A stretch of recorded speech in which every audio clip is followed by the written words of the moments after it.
अथ 240 सर्गः। ततः पक्षिनिनादेन वृक्षभङ्गस्वनेन च बभूवुस्त्राससम्भ्रान्ताः सर्वे लङ्कानिवासिनः। विद्रुताश्च भयत्रस्ता विनेदुर्मृगपक्षिणः। रक्षसाम् च निमित्तानि क्रूराणि प्रतिपेदिरे। ततो गतायाम् निद्रायाम् राक्षस्यो विकृताननाः तद्वनम् ददृशुर्भग्नम् तम् च वीरम् महाकपिम्।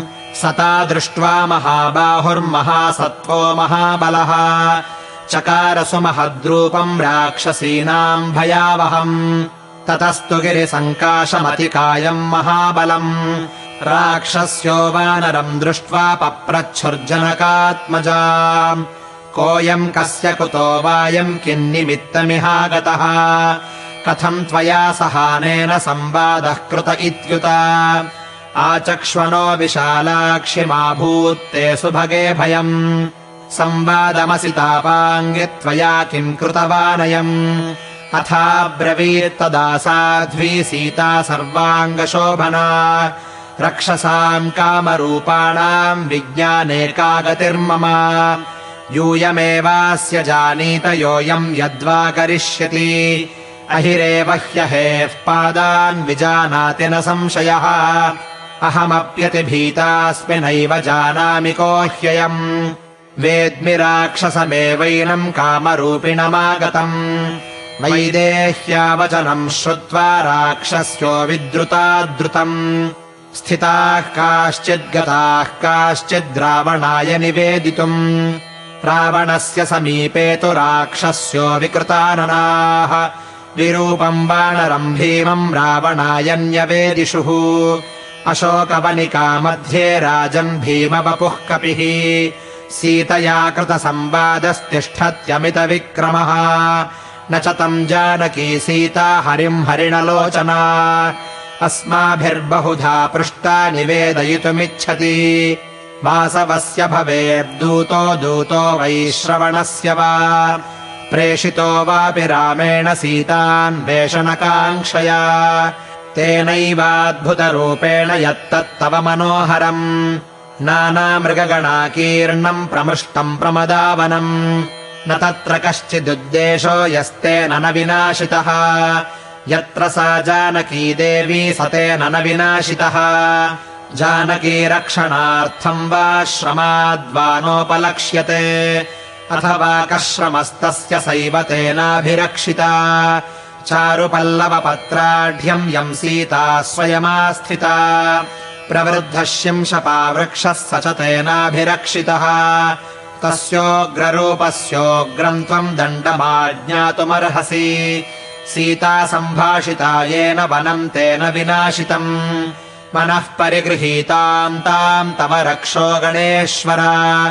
कः सीतामभिभाषेत यो न स्यात्यक्तजीवितः। राक्षसीनाम् वचः श्रुत्वा रावणो राक्षसेश्वरः चिताग्निरिव जज्वालकोपसंवर्तिते क्षणः। तस्य क्रुद्धस्य नेत्राभ्याम् प्रापतन्नश्रुबिन्दवः। दीप्ताभ्यामिव दीपाभ्याम् सार्चिषः स्नेहबिन्दवः। आत्मनः सदृशान् वीरान् किङ्करान्नाम राक्षसान् व्यादिदेशमहातेजा निग्रहार्थम् हनूमतः। तेषामशीतिसाहस्रम् किङ्कराणाम् तरस्विनाम् निर्ययुर्भवनात् तस्मात् कूटमुद्गरपाणयः। महोदरा महादंष्ट्रा घोररूपा महाबलाः युद्धाभिमनसः सर्वे हनूमद्ग्रहणोन्मुखाः। ते कपिम् तम् समासाद्य तोरणस्थमवस्थितम् अभिपेतुर्महावेगाः पतङ्गा इव पावकम्। ते गदाभिर्विचित्राभिः परिघैः काञ्चनाङ्गदैः आजग्मुर्वानरश्रेष्ठम् शरैरादित्यसन्निभैः मुद्गरैः पट्टिशैः शूलैः प्रासतोमरपाणयः। परिवार्य हनूमन्तम् सहसा तस्थुरग्रतः। हनूमानपि तेजस्वी श्रीमान् पर्वतसन्निभः।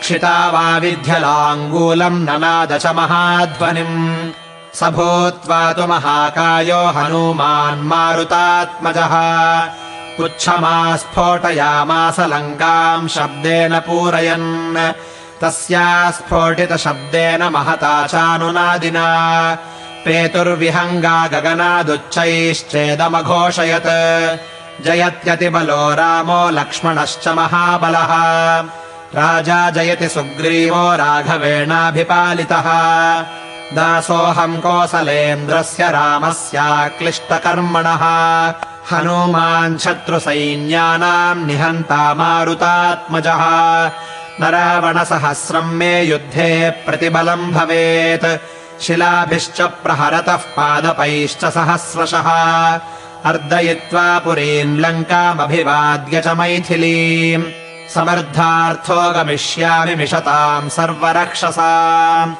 तस्य सन्नादशब्देन ते भवन् भयशङ्किताः ददृशश्च हनूमन्तम् सन्ध्यामेघमिवोन्नतम् स्वामि सन्देशनिःशङ्कास्ततस्ते राक्षसाः कपिम् चित्रैः प्रहरणैर्भीमैरभिपेतुस्ततस्ततः सतैः परिवृतः शूरैः सर्वतः स महाबलः आससादाय सम्भीमम् परिघम् तोरणाश्रितम् सतम् परिघमादाय जघानरजनीचरान् सपन्नगमिवादाय स्फुरन्तम् विनतासुतः विचचाराम्बरे वीरः परिगृह्य च मारुतिः सूदयामास वज्रेण दैत्यानिव सहस्रदृक् सहत्वा राक्षसान् वीरः किङ्करान् मारुतात्मजः युद्धाकाङ्क्षी महावीरस्तोरणम् समवस्थितः ततस्तस्माद्भयान्मुक्ताः कतिचित्तत्र राक्षसाः